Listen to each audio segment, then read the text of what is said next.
चलिए आज बात करते हैं आरडी की। आरडी मतलब रिकरिंग डिपॉजिट, ऐसा डिपॉजिट जो बार बार रिपीट होता हो।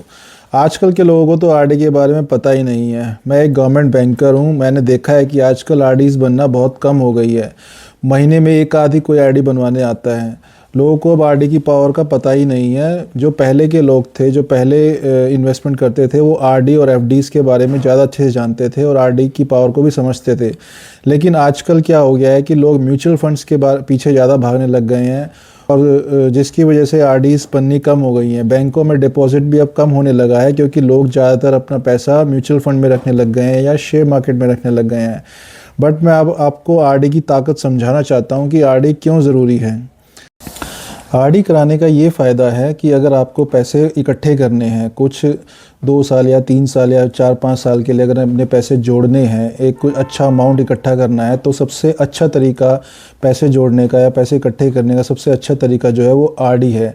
आरडी के अंदर जो आप पैसा इकट्ठा करते चले जाते हैं, हर महीने एक फ़िक्स्ड अमाउंट बैंक में जमा करते चले जाते हैं, तो बैंक क्या करता है, आपको इंटरेस्ट देता रहता है क्वार्टरली, और उसी इंटरेस्ट के अंदर आपके प्रिंसिपल अमाउंट को जोड़कर फर्दर उसके ऊपर इंटरेस्ट देता है, जिसे कंपाउंडिंग कहा जाता है। तो आपका पैसा बढ़ता चला जाता है और आपका पैसा इकट्ठा होता चला जाता है। इससे क्या होता है कि आपका साल 2 साल में एक अच्छा कॉर्पस इकट्ठा हो जाता है और जिसकी आप एफडी करा सकते हैं, या आप अपना जो भी कोई गोल है जिसको अचीव करना चाहते हैं, कोई चीज़ खरीदना चाहते हैं, वो आप खरीद सकते हैं। इसके अंदर आरडी के अंदर जो सबसे अच्छी बात ये है वो ये है कि आपको श्योरिटी होती है, बैंक की गारंटी होती है कि आपके पैसे बढ़ जाएंगे, इतना अमाउंट क्रिएट हो जाएगा। लेकिन म्यूचुअल फंड में ऐसा नहीं है। म्यूचुअल फंड में कोई गारंटी नहीं। के अंदर क्या होता है, आप रेगुलर इंटरवल के ऊपर एक फिक्स्ड अमाउंट या आप अपने किसी भी अमाउंट को इन्वेस्ट कर सकते हैं। जनरली लोग मंथली इन्वेस्ट करते हैं।